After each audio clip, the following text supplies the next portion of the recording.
എമ്പുരാനെ ഏറ്റെടുത്ത ആരാധകർ ആദ്യ ഷോ പൂർത്തിയാക്കിയ ശേഷം പ്രേക്ഷകരിൽ നിന്നും ലഭിച്ചത് മികച്ച പ്രതികരണങ്ങൾ. താരങ്ങളും തങ്ങളുടെ അഭിനയത്തിൽ നിലവാരം പുലർത്തിയെന്നും പ്രേക്ഷകർ പറഞ്ഞു.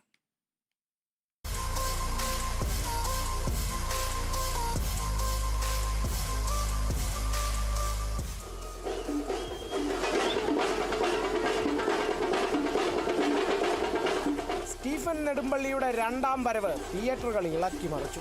കേരളമെമ്പാടുമുള്ള 750ഓളം തിയേറ്ററുകളിൽ എമ്പുരാൻ നിറഞ്ഞു നിന്നു. മോഹൻലാൽ തകർത്തു. മോഹൻലാൽ എല്ലാവരും നേർന്നു. മോഹൻലാൽ ലാലേട്ടന്റെ തിരിച്ചുവരവ്. അപ്പം ലാലേട്ടൻ പറഞ്ഞ പോലെ എമ്പുരാന്റെ പേരിൽ ഇനി മലയാള സിനിമ അറിയപ്പെടും. അതെ തീർച്ചയായിട്ടും. അടിപൊളി സൂപ്പർ പൊളി മേജർ ലെവൽ.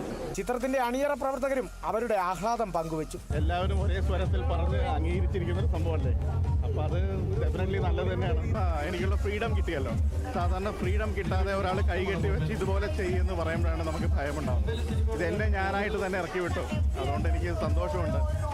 ആ എടുത്ത ഡിസിഷൻ ഇവിടെ സക്സസ്ഫുള്ളായി കണ്ടപ്പം ഒരു സാറ്റിസ്ഫാക്ഷൻ ഉണ്ട്. Thank you.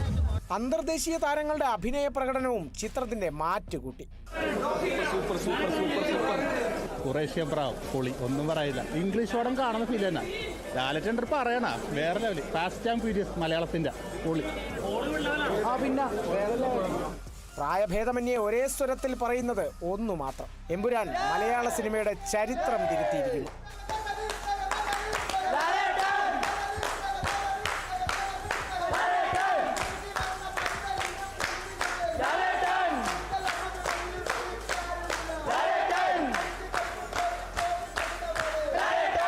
വിവിധ ബ്യൂറോകൾക്കൊപ്പം കേരള വിഷൻ ന്യൂസ്.